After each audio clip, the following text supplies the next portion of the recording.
Então agora vamos fazer uma prece por todos nós. Por proteção. Protege-nos, Senhor, sobre tudo de nós mesmos.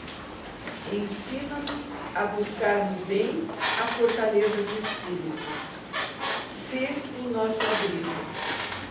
Se conspiram contra nós, advoga-nos a causa.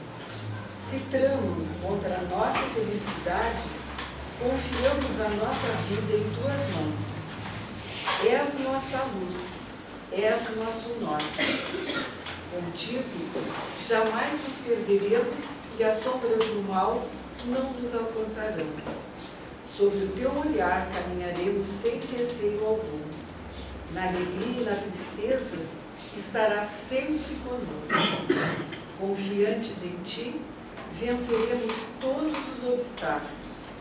Sabemos que nos ama, Senhor. Eis o que nos basta. Somos teus para sempre.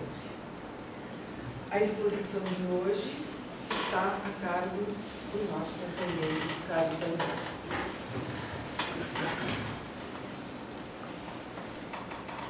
Boa noite a todos. Muito bem-vindos ao Recanto de Luz. Na noite de hoje,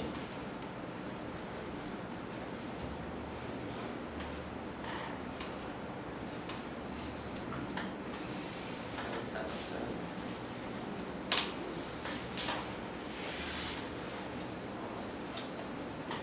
Pronto. Na noite de hoje, o nosso tema é baseado na obra Pão Nosso, psicografia de Francisco Cândido Xavier, pelo Espírito Emmanuel, e o título do capítulo, que é o tema do nosso estudo, é Socorre a Ti Mesmo.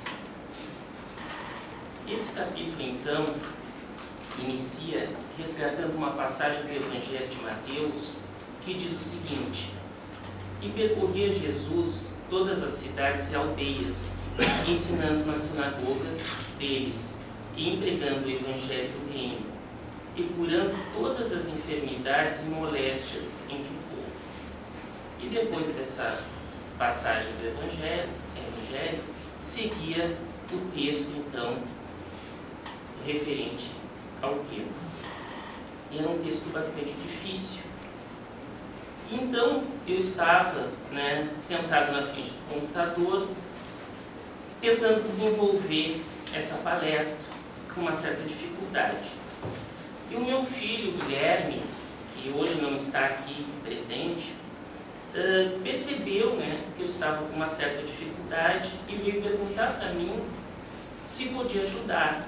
Eu disse para ele: pode me ajudar.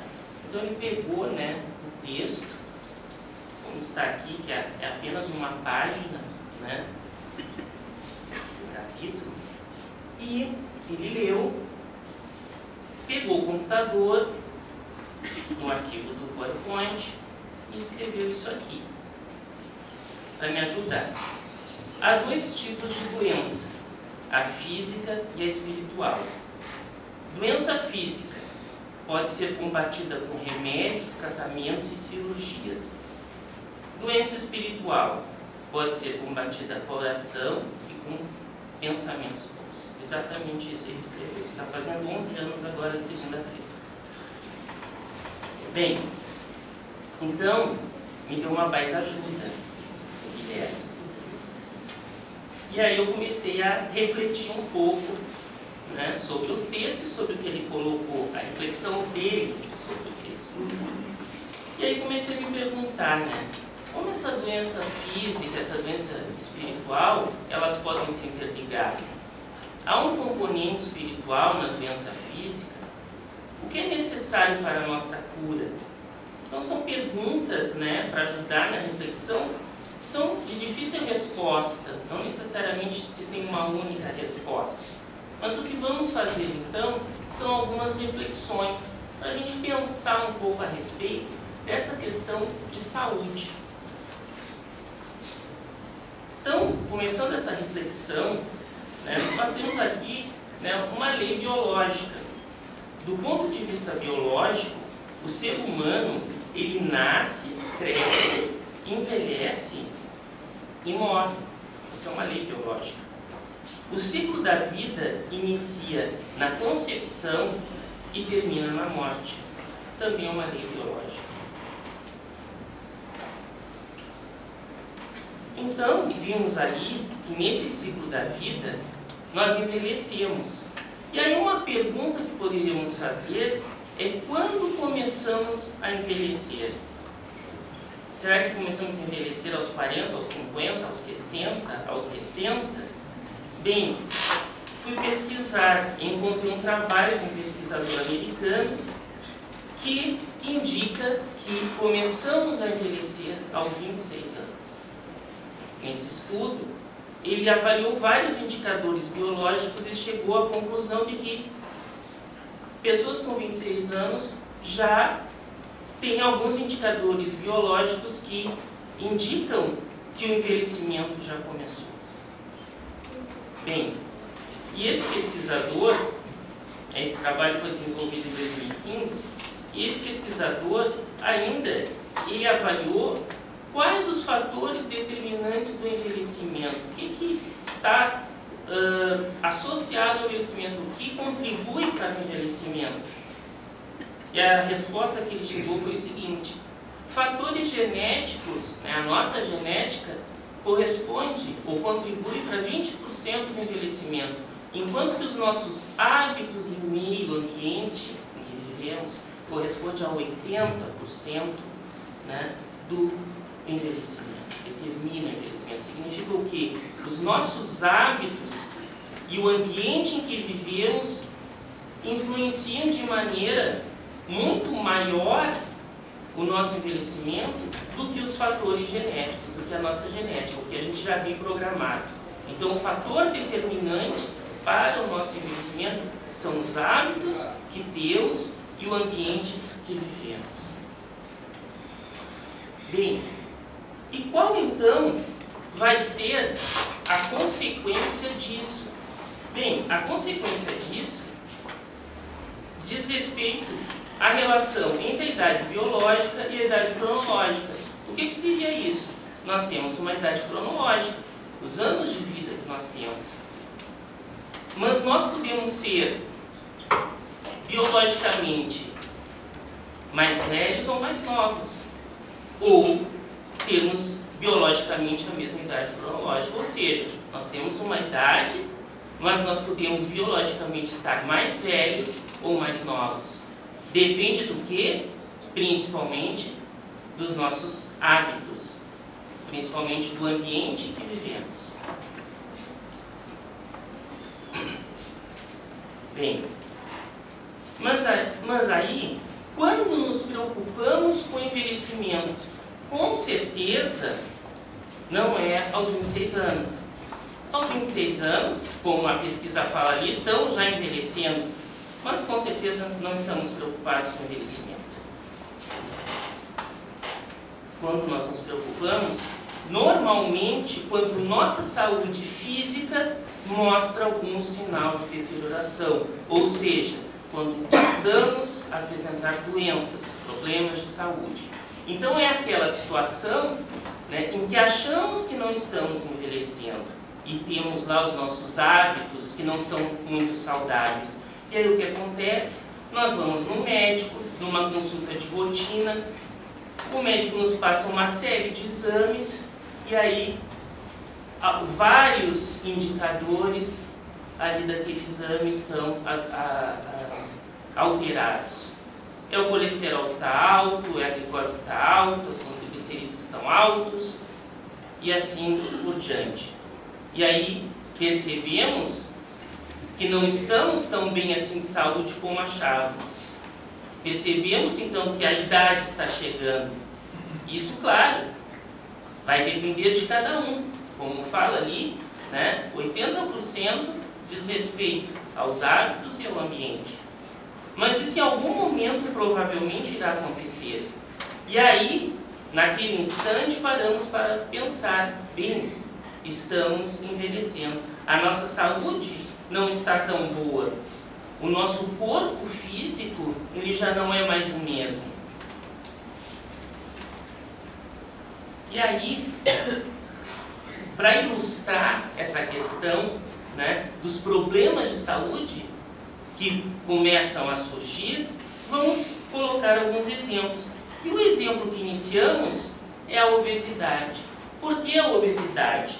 Porque os nossos hábitos, né, em geral, são quais? Comer demasiadamente. Um dos nossos hábitos não tão saudáveis, não tão corretos. Comer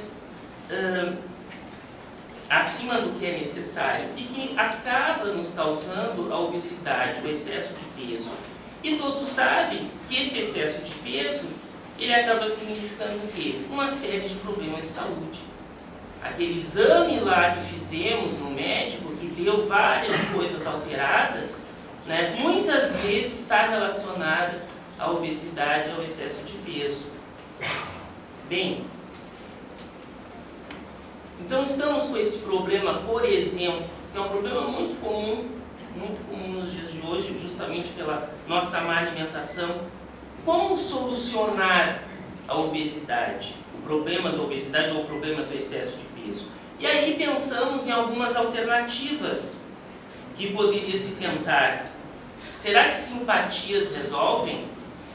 A simpatia do grão de arroz, do grão de feijão, tem a simpatia da batata, tem a simpatia de Chico Xavier, inclusive, né? Que a gente encontra em todo lugar. Não, né? Não dá para acreditar em simpatias. Dietas malucas, será que resolvem? A dieta do limão, a dieta japonesa, né? Será que resolve?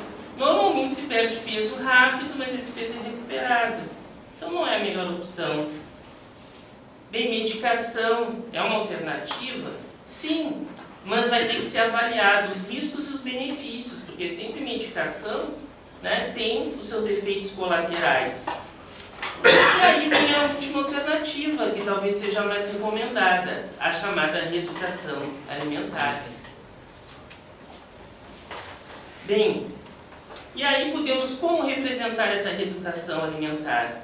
Bem, comemos bastante.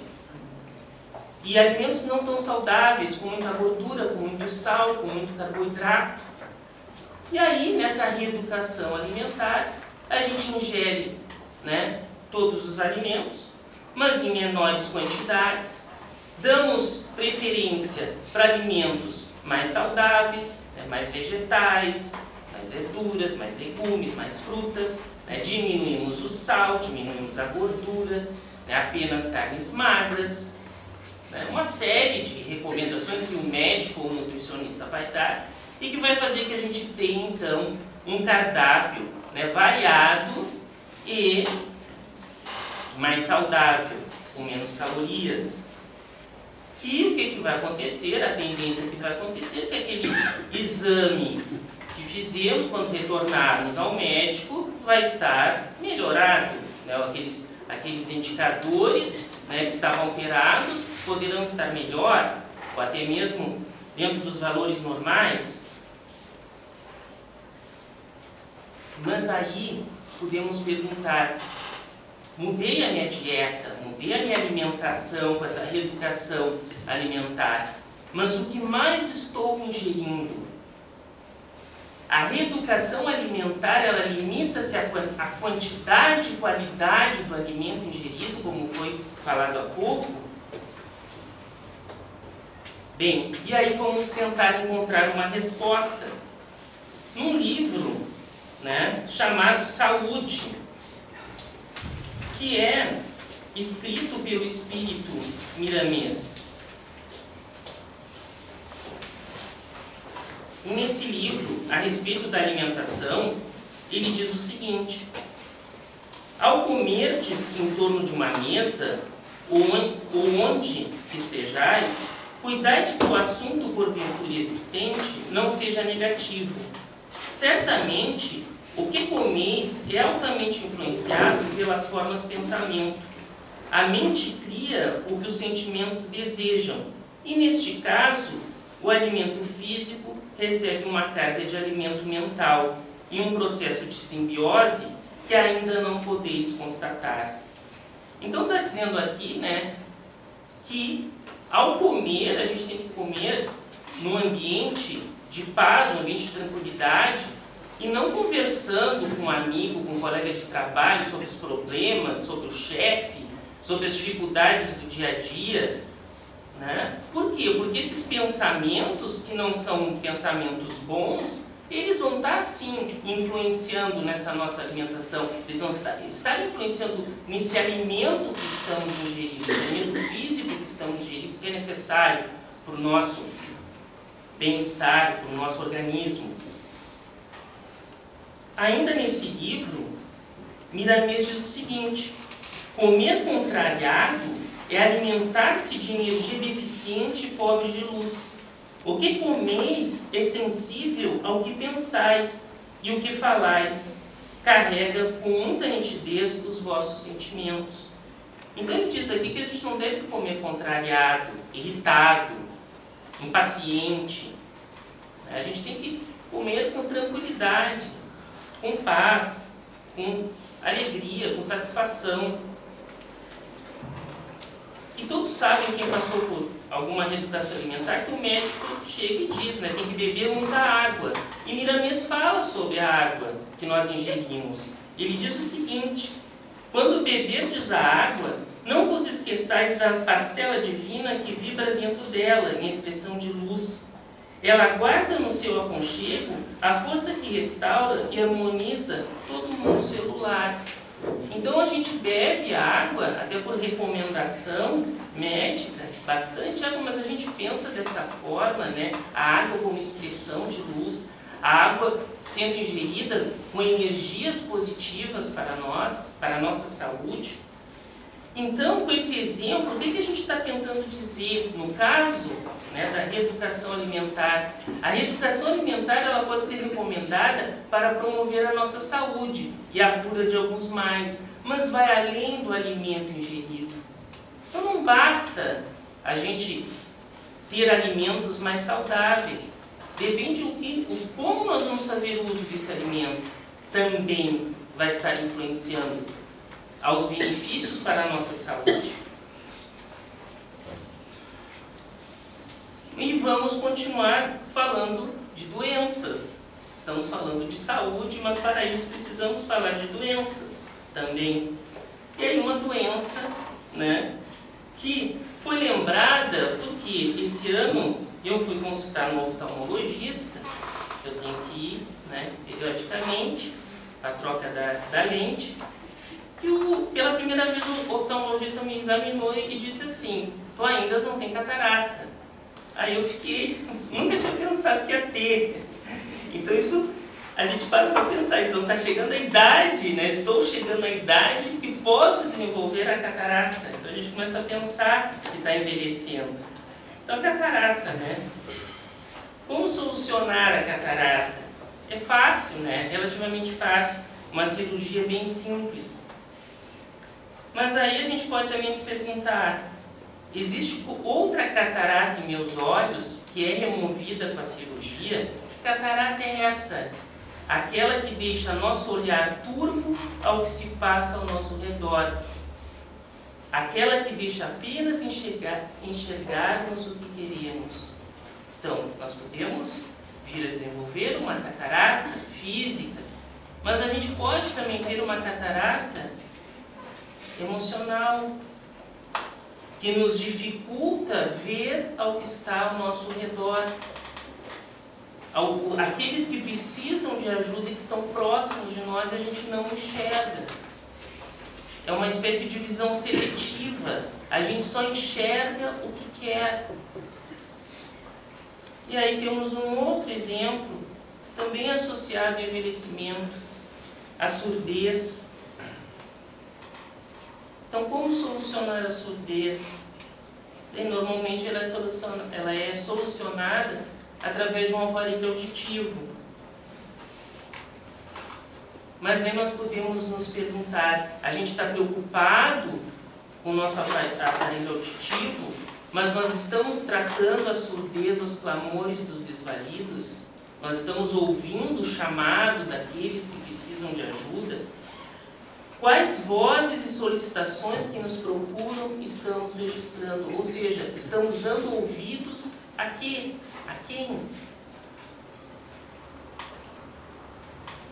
E aí vem Miramês de novo dizer: quando ouvimos palavras de baixo teor magnético e as deixamos penetrar nos nossos canais auditivos, sem que as selecionemos, sentindo prazer na visita da melodia inconveniente, é dali que alteremos os nossos sentimentos em função do que ouvimos e passemos a ser influenciados por elas. Então, nós temos um aparelho auditivo que nós temos que cuidar desse aparelho auditivo do ponto de vista físico, mas nós temos que cuidar do nosso aparelho auditivo também do ponto de vista emocional. Pararmos para pensar no que estamos ouvindo, no que estamos deixando entrar nos nossos ouvidos, a que vozes estamos dando ouvidos. E aí vem uma outra doença, também associada ao envelhecimento.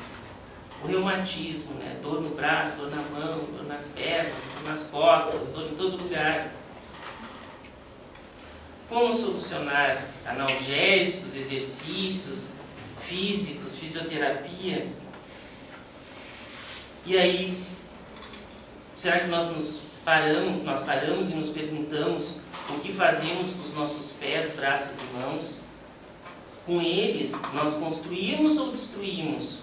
Nós amparamos ou agredimos? Nós estendemos a nossa mão àqueles que precisam?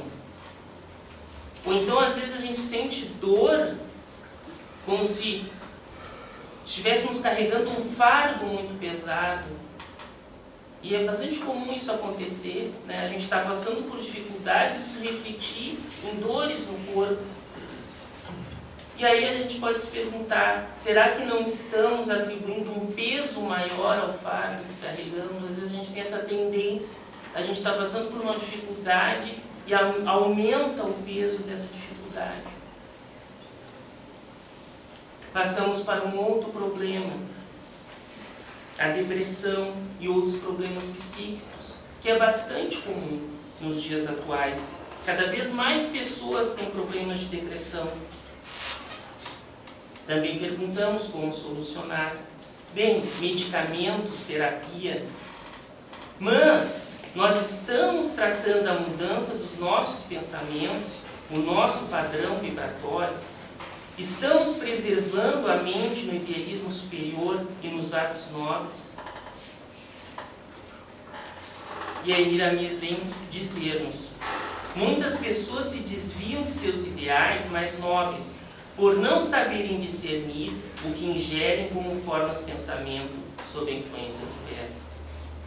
Então, nós podemos ter problemas de ordem psíquica, mas nós temos que prestar atenção também nos nossos pensamentos.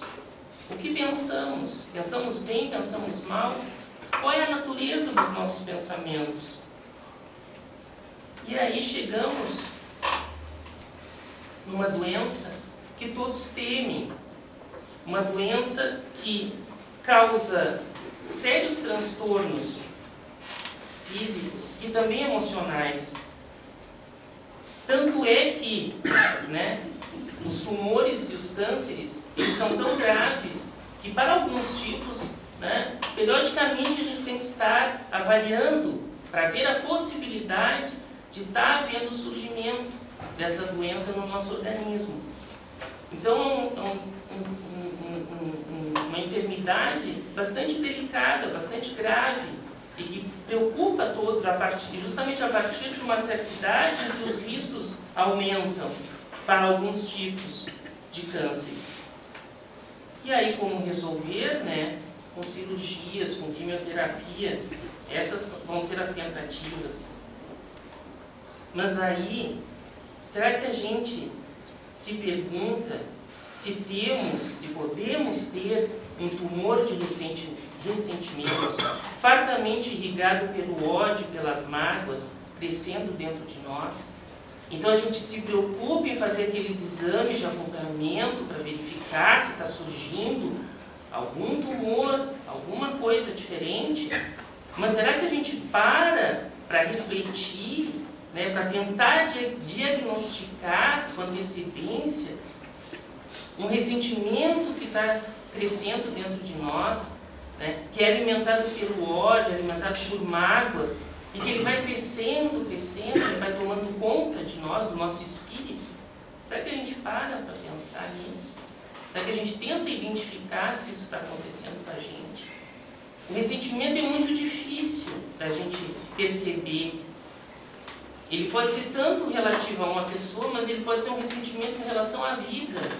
E aí fica difícil da gente admitir que se ressente da vida.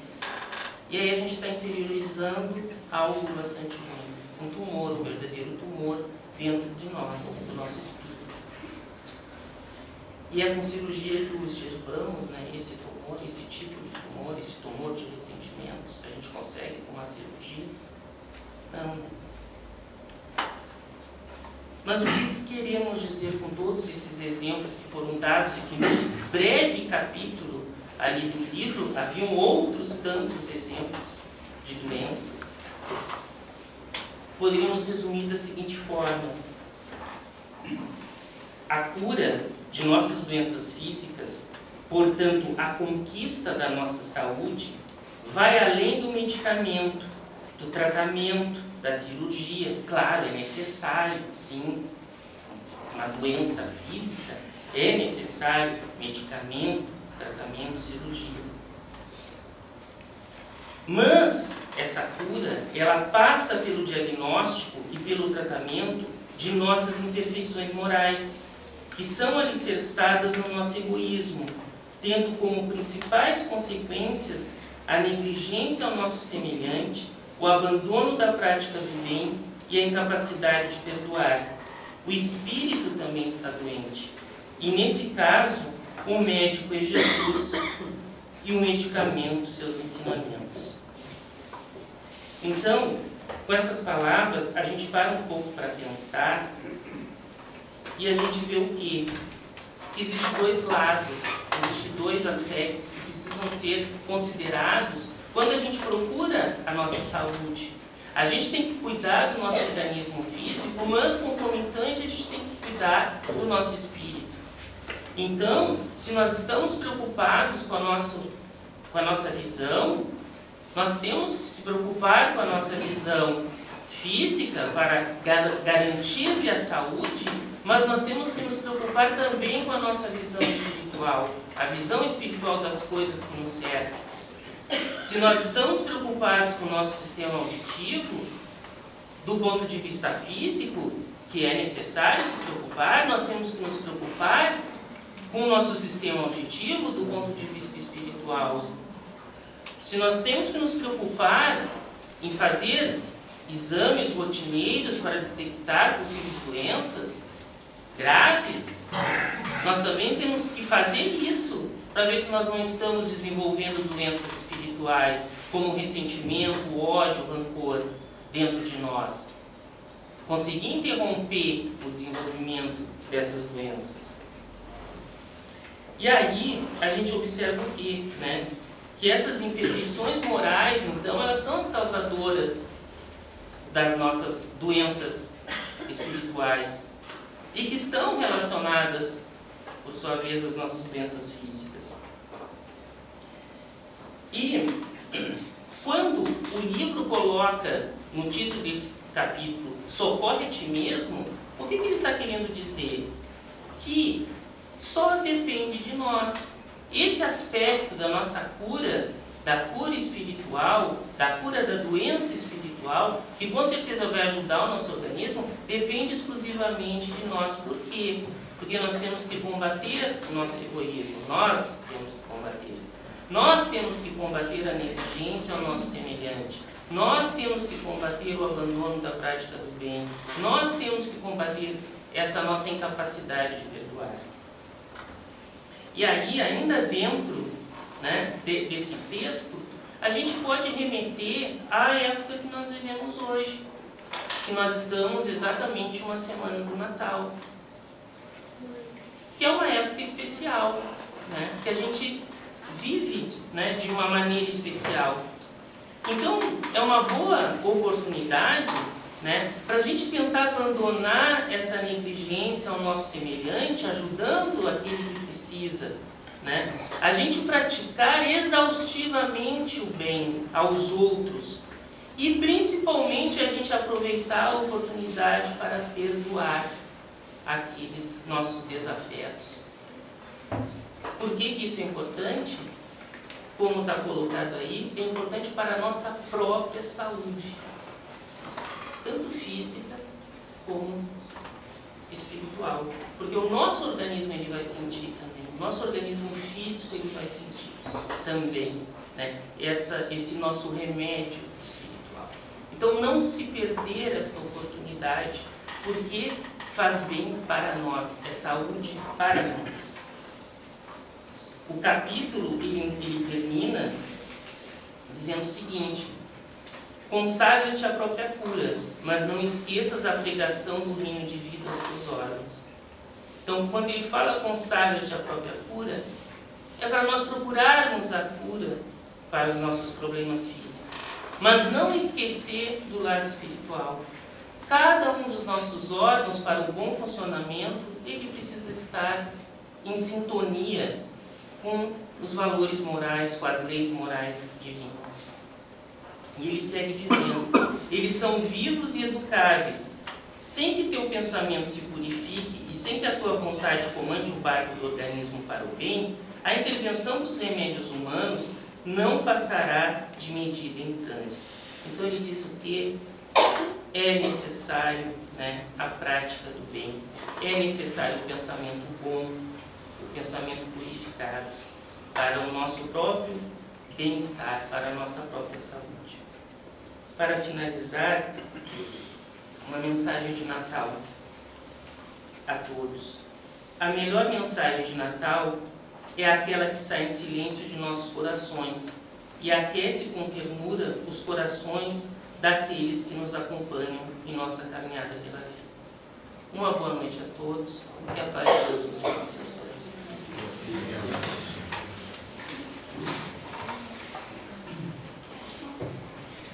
Agora, então, vamos fazer uma prece por todos os nomes que foram colocados nas caixinhas. E quem não teve a oportunidade de colocar, basta pensar que a pessoa receberá os benefícios da prece da mesma forma. Por amor, ensina-nos, Senhor, a amar os nossos semelhantes, a repartir com todos eles o nosso afeto e o nosso carinho. Que vejamos, mas vejamos realmente em quem sofre ao nosso lado um irmão nosso. A indiferença é um fardo muito pesado de carregar. Que as nossas mãos se estendam a quem nos estende as suas, à procura das tuas. Quantas vezes não continuamos passando ao largo ante os caídos que nos margeiam a estrada? Queremos imitar o anônimo samaritano da parábola que nos contaste. Auxilia-nos a superar a distância que o nosso egoísmo estabeleceu em relação ao próximo. Senhor, queremos conhecer a felicidade de amar e não apenas a de sermos amados. Que assim seja.